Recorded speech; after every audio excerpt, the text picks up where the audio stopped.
amigos do canal Redemptoris Mater. É muita alegria tê-los por aqui. Sejam muito bem-vindos.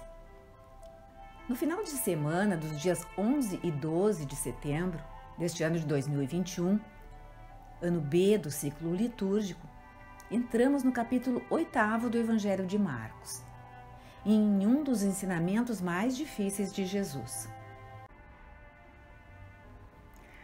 Trata-se do relato de Marcos a respeito da pergunta que Jesus fez aos discípulos em Cesareia de Filipe. A passagem é a seguinte: Jesus saiu com seus discípulos para as aldeias de Cesareia de Filipe e pelo caminho perguntou-lhes: Quem dizem os homens que eu sou? Responderam-lhe os discípulos: João Batista, outros Elias, outros um dos profetas. Então perguntou-lhes Jesus: E vós, quem dizeis que eu sou? Respondeu Pedro: Tu és o Cristo. E ordenou-lhes severamente que a ninguém dissessem nada a respeito dele. E começou a ensinar-lhes que era necessário que o Filho do Homem padecesse muito, fosse rejeitado pelos anciãos, pelos sumos sacerdotes e pelos escribas, e fosse morto, mas ressuscitasse depois de 3 dias. E falava-lhes abertamente destas coisas. Pedro, tomando-o à parte, começou a repreendê-lo. Mas, voltando-se ele, olhou para os seus discípulos e repreendeu a Pedro. Afasta-te de mim, Satanás, porque teus sentimentos não são os de Deus, mas os dos homens. Em seguida, convocando a multidão, juntamente com os seus discípulos, disse-lhes: Se alguém me quer seguir, renuncie-se a si mesmo, tome a sua cruz e siga-me. Porque o que quiser salvar a sua vida, perdê-la-á. Mas o que perder a sua vida por amor de mim e do Evangelho, salvá-la-á. Esse mesmo episódio, no Evangelho de Mateus, é descrito mais minuciosamente. Marcos é mais sucinto. Vemos que Jesus pergunta aos discípulos quem as pessoas acham que ele é, e a resposta vem de imediato: João Batista, Elias ou um dos profetas. O que João Batista, Elias ou algum profeta terão em comum que leva o povo a pensar que Jesus é um deles? São pessoas famosas, grandiosas do passado de Israel. Isso aponta para o fato de que o povo reconhece Jesus como muito mais do que um homem qualquer. Quando Jesus pergunta aos seus discípulos quem ele é, Pedro, como sempre, toma a palavra e responde: Tu és o Cristo. Cristo em grego significa ungido, o Messias para Israel. E Jesus lhes ordena não o revelarem a ninguém. Sabemos que no Evangelho de Mateus, aqui está narrada a entrega das chaves da igreja a Pedro. E muitos se perguntaram por que Marcos não escrevera sobre isso. Na tradição da igreja, sempre se acreditou que Mateus, um dos 12 apóstolos, escrevera o seu evangelho para os israelitas antes de Marcos, um companheiro de Pedro, que se baseou na pregação de Pedro em Roma. O historiador Eusébio de Cesareia, por exemplo, no seu livro A Prova do Evangelho, nos anos 300, explica que a versão mais enxuta de Marcos reflete a humildade de Pedro. De fato, Marcos sublinha as fraquezas de Pedro, suas faltas, a traição a Cristo e minimiza a preeminência do apóstolo, bem como algumas das afirmações mais fortes que Jesus fez sobre ele. Por exemplo, Tu és Pedro, e sobre esta pedra, esta rocha, edificarei a minha igreja. Agostinho, no século seguinte, acrescentou a essa compreensão de Eusébio a de que o Evangelho de Marcos era uma espécie de síntese do de Mateus. No século XIX e início do século XX, alguns estudiosos começaram a afirmar que Marcos fora escrito primeiro e Mateus depois, e que Mateus teria acrescentado a narrativa sobre Pedro ser a rocha sobre a qual a Igreja de Cristo seria construída. Mateus teria feito isso para conferir autoridade a Pedro, segundo esses estudiosos. Contudo, não se pode compactuar com esta hipótese, principalmente porque Mateus foi uma testemunha ocular, sendo um dos 12 apóstolos, o que permite reconhecer a grande plausibilidade do seu relato. Marcos, como já se disse antes, reflete a pregação de Pedro, que não acentuava o que lhe era favorável, ao contrário, sublinhava as suas faltas e falhas quando pregava. Porém, não precisamos parar nessa explicação da humildade de Pedro. A própria lógica conduz o nosso raciocínio. Basta lembrarmos que Pedro era reconhecido como o chefe dos apóstolos e era o bispo de Roma quando pregava e Marcos ouvia. De modo que não era necessário repetir ali em Roma o que já fora naturalmente aceito e que a sua própria condição de chefe da igreja de Roma mostrava. O foco de Marcos neste evangelho não era o status de Pedro na igreja. E por isso, depois da resposta do apóstolo a Jesus, Marcos avança na predição que Jesus faz de sua paixão. É a primeira vez de 3 que a paixão é apontada em Marcos.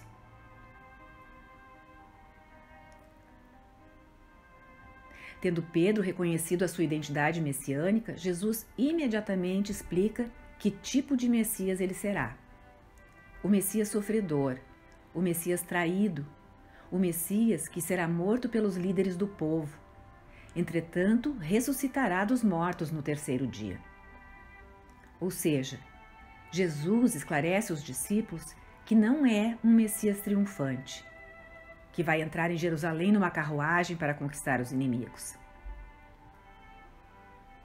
Marcos, então, conta que Pedro afastou Jesus dali e corrigiu Jesus. Marcos não diz que Pedro expressou um desejo de que aquilo não acontecesse ao mestre, e sim que Pedro repreendeu o mestre, corrigindo-o. Aliás, aqui podemos ver uma tendência bem humana que encontramos ainda hoje, a de querer dizer a Deus como as coisas devem acontecer, como Ele deve conduzi-las.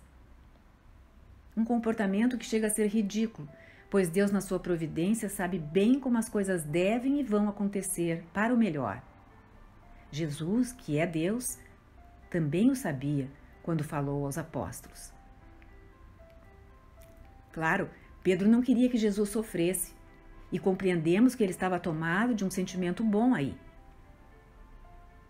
Contudo, Jesus o chama de Satanás. Retira-te, Satanás. Por que Jesus é tão duro? Porque, efetivamente, sabendo ele que resgatará a humanidade através da cruz e assim vencerá o poder da morte, insinuar o contrário é querer afastá-lo dos planos de Deus. É isto o que Satanás, que em hebraico significa o adversário, quer fazer através de Pedro também, pois usa de todos os meios para que Jesus não cumpra a sua missão. Depois disso, Jesus, já não somente entre os discípulos, mas diante do povo todo, começa a esclarecer o que é ser seu discípulo. Fala da relação do discípulo com a cruz e da necessidade de renúncia de si mesmo. Quem quiser ser meu discípulo, renuncie a si mesmo, tome a sua cruz e siga-me. Porque quem quiser salvar sua vida, vai perdê-la. E quem a perder por causa de mim e do Evangelho, vai salvá-la. Portanto, não se trata apenas de acreditar em Jesus como cristãos, mas de segui-lo. A palavra discípulo em grego significa estudante, alguém que segue o mestre. Naquela época, alguém que praticava os ensinamentos do mestre. Na atualidade, tomar a própria cruz tornou-se quase uma metáfora para carregar as dificuldades, os fardos da vida, suportar os sofrimentos com paz e alegria. Isso não está errado, mas é uma limitação ao que Jesus disse. Lembremos que a conotação que a palavra cruz tinha no primeiro século era de ser instrumento de execução do Império Romano, do modo mais vergonhoso, cruel e doloroso possível. Ninguém tomava a sua cruz se não estivesse sendo conduzido à execução. O que Jesus diz é que para isso é preciso estar pronto a fim de se tornar seu discípulo. É como se um professor hoje dissesse aos seus alunos: se quiserem ser meus discípulos, devem sentar numa cadeira elétrica. Paradoxal, não? Seguir Jesus, portanto, como ele mesmo indica, é percorrer o mesmo caminho que ele percorreu. É imitá-lo. No entanto, quando o discípulo aceitar o sofrimento e seguir a Cristo, salvará sua vida. Quem tentar salvá-la é que vai perdê-la. Novo paradoxo. É claro que Jesus não está falando da vida natural, mas da vida eterna, sobrenatural, a vida no reino dos céus. Jesus chama os seus discípulos, chama a igreja a ser crucificados, morrer para este mundo e viver para o reino. Ele mesmo não morreu na cruz para que nós não precisássemos morrer nela. Ele aceitou a cruz de modo que nós tenhamos a graça e o poder para fazer o mesmo em nosso caminho de discípulos. Não há dúvida de que é uma mensagem difícil, dura mesmo, do sofrimento e da renúncia de si mesmo com o discipulado. O que Jesus prediz para ele mesmo já fora profetizado no Antigo Testamento, por exemplo, por Isaías, conforme está na primeira leitura do final de semana. É a profecia de um servo misterioso, redentor, libertador, poderia até ser um rei ou um sacerdote, mas seria sofredor. Essa profecia começa em Isaías 50. E nos versículos 5 a 9, aparece o próprio servo sofredor falando. O Senhor abriu-me o ouvido e eu não relutei, não me esquivei. Aos que me feriam, apresentei as espáduas, e as faces àqueles que me arrancavam a barba. Não desviei o rosto dos ultrajes e dos escarros. Mas o Senhor Deus vem em meu auxílio. Eis porque não me senti desonrado. Enrijeci meu rosto como uma pedra, convicto de não ser desapontado. Aquele que me fará justiça aí está. Quem ousará atacar-me? Vamos medir-nos. Quem será meu adversário? Que se apresente. O Senhor Deus vem em meu auxílio. Quem ousaria condenar-me? Cairão em frangalhos como um manto velho. A traça os roerá. Podemos perceber que esse servo aceita livremente o sofrimento e suporta livremente a perseguição. Apresenta a face, não se esconde.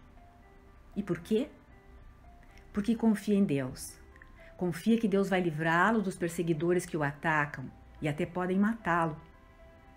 E Isaías vai profetizar a morte no capítulo 53.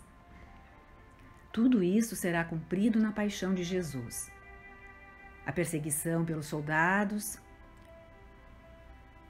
a flagelação, cusparadas, os escárnios lançados contra ele na cruz e a morte. O salmo que liga as duas leituras é um salmo pascal, o 115, que Jesus cantou na noite da última ceia, quando estava começando o grande mistério da sua paixão. Pois todos os israelitas o rezavam nesta noite da Páscoa. Diz assim, em sintonia com o que diz o servo sofredor. Conservei a confiança ainda quando podia dizer, em verdade sou extremamente infeliz. Em meu pavor eu dizia, o homem é um apoio falaz. Mas que poderei retribuir ao Senhor por tudo que Ele me tem dado? Erguerei o cálice da salvação, invocando o nome do Senhor.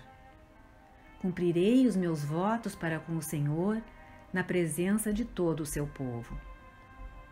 É penoso para o Senhor ver morrer os seus fiéis. Senhor, eu sou vosso servo,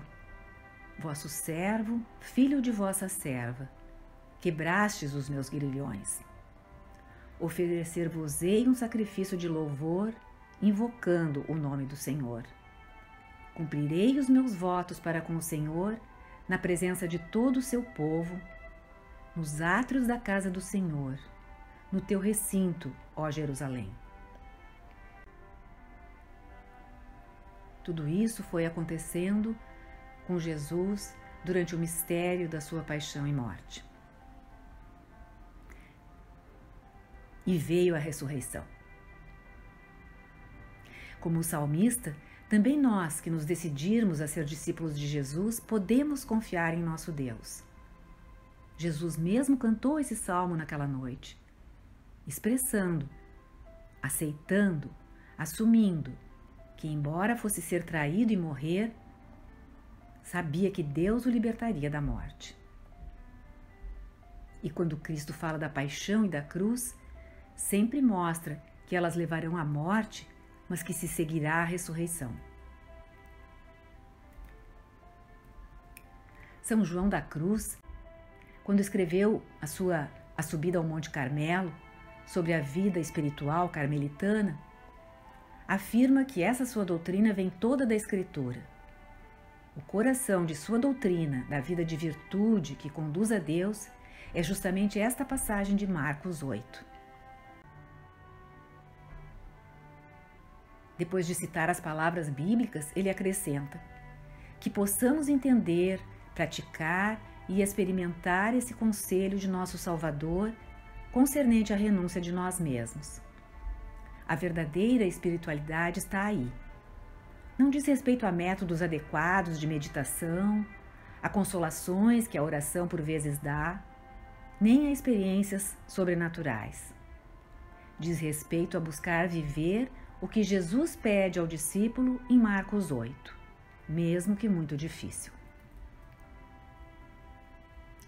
De fato, aceitando as pequenas e as grandes dificuldades, adquiriremos a virtude.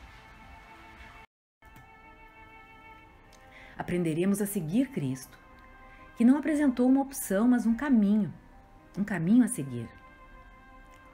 Para alguns, poderá sobrevir até o martírio, como já aconteceu e continua acontecendo nos dias de hoje.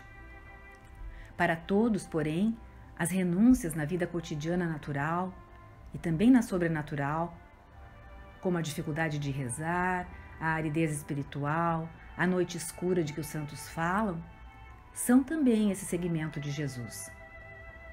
Em tudo isso, nossa fidelidade aparecerá. Trata-se de um desafio diário, de desenvolver a virtude de buscar sempre a vontade de Deus para a nossa vida, para cada momento.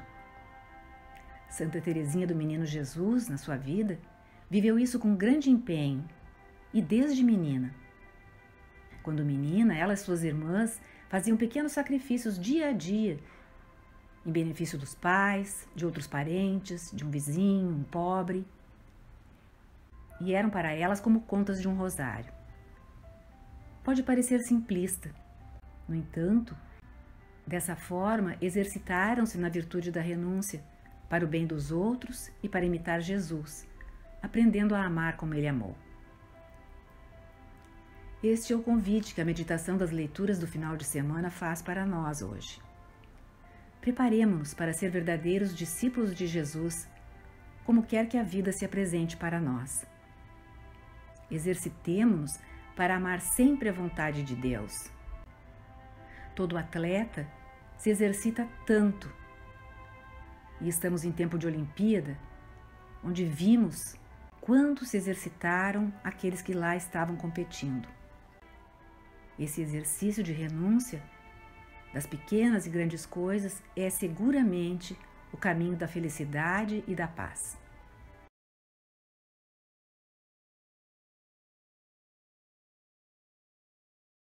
Que essa graça da bênção de sobre a sua vida, sua família. Em nome do Pai, do Filho e do Espírito Santo. Amém. Obrigada por ter acompanhado esta postagem. Se você gostou, clique seu like Inscreva-se no canal e acione o sininho para ser notificado de outras publicações.